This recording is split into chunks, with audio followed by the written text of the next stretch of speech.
Good evening, class. Good evening. How is your evening? It's good. Okay, welcome to today's lesson. We're learning about survey and leveling. Who can remember what we learned last week? Anybody? It was on contours. Okay, let me share my screen so that we can see on today's lesson.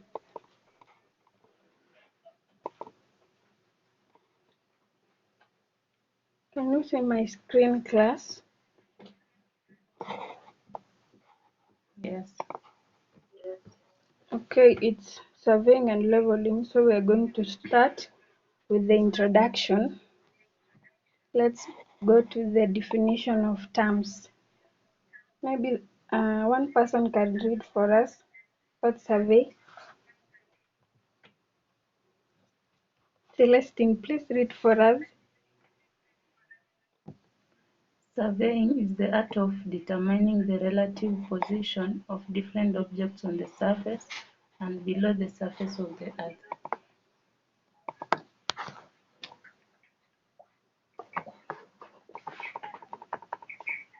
Okay, we are saying surveying is the art of determining the relative positions of different objects on the surface of the earth.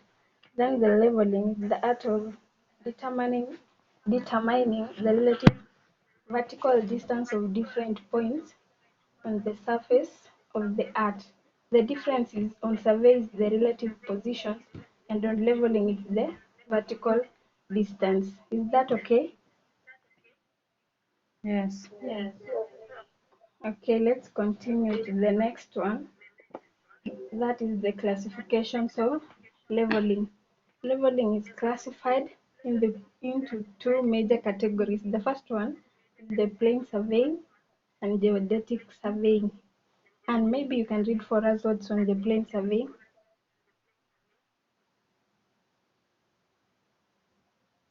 Is a process of surveying in which the portion of the earth being surveyed is considered as a plain.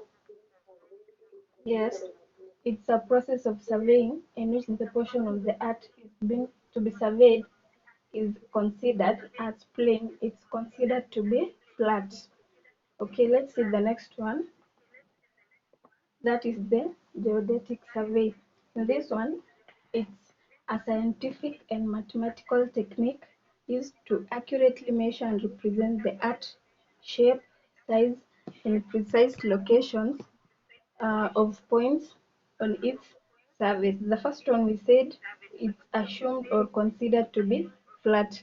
Then this one, the second one, it's a mathematical technique used to it's accurate. It's not like the plain surveying. That understood, class? Yes. Okay, let's go to the next subtopic. That's the types of leveling. Uh, Maybe someone can read for us the first one. The first one is different leveling. This is the most basic form of leveling and is often used in land surveying. It involves measuring the differences in elevation between 2 points, which is a benchmark and a rod, using a level instrument like a dumpy level or a digital level. Okay, and maybe the second one. Pro- profile level. Profile leveling is used to determine the elevation of points along a line of road. It is used in road and railway design to create cross-section profiles of terrain. Okay, maybe the last one, the last person to read for us digital. Now maybe you can read for us.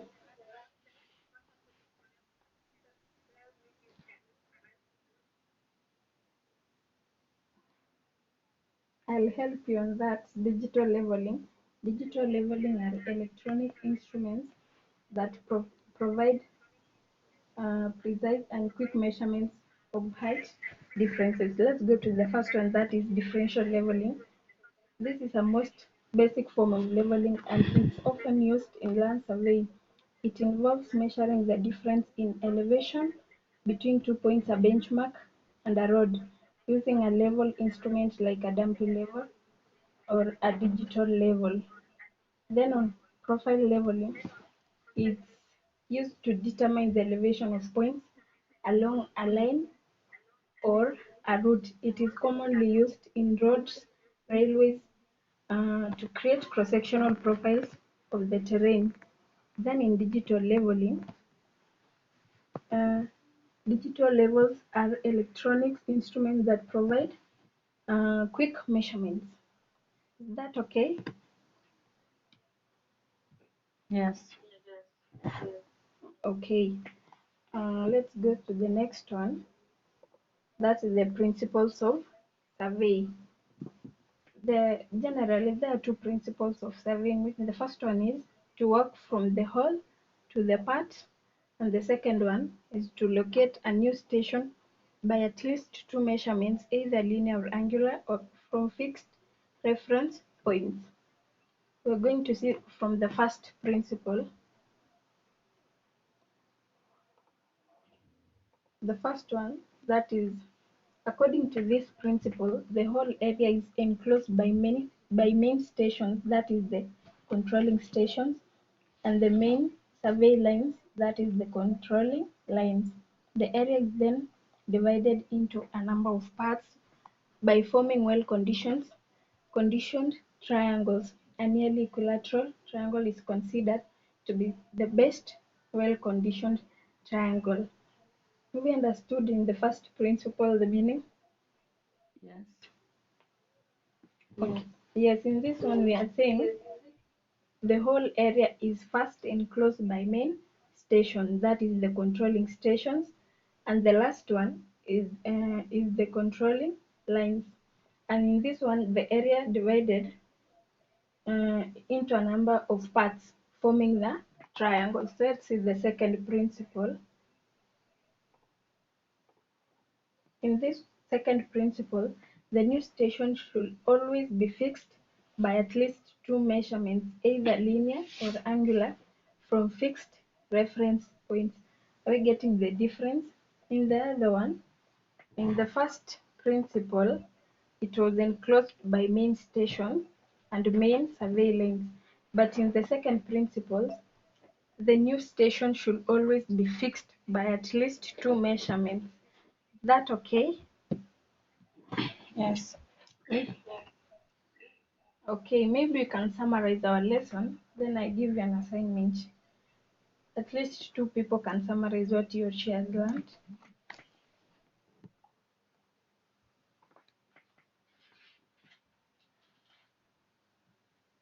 Today we have learnt about the definition of terms, which is surveying and leveling. Okay, the next one. The next person. And Leveling is the art of determining the relative vertical distance of different points on the surface of the earth. okay. Another person in class.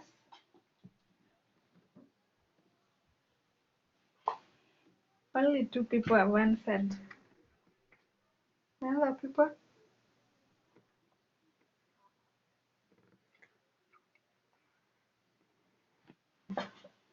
We have also learnt about the classification of leveling, which is divided into two major categories, plane and geodetic survey. That's correct.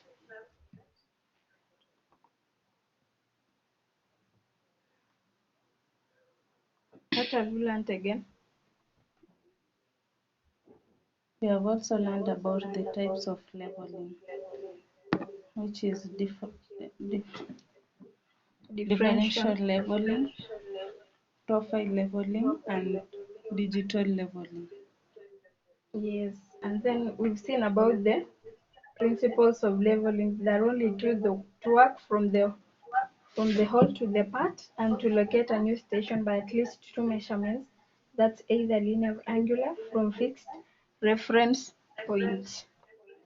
I think we've all understood. Let me give you an assignment. You are going to draw a dumpy level and name its parts, giving each function of the part. Is that clear? Yes. I'll be collecting next week. That's the end of our lesson today. Have a good night. Good night. Okay, see you.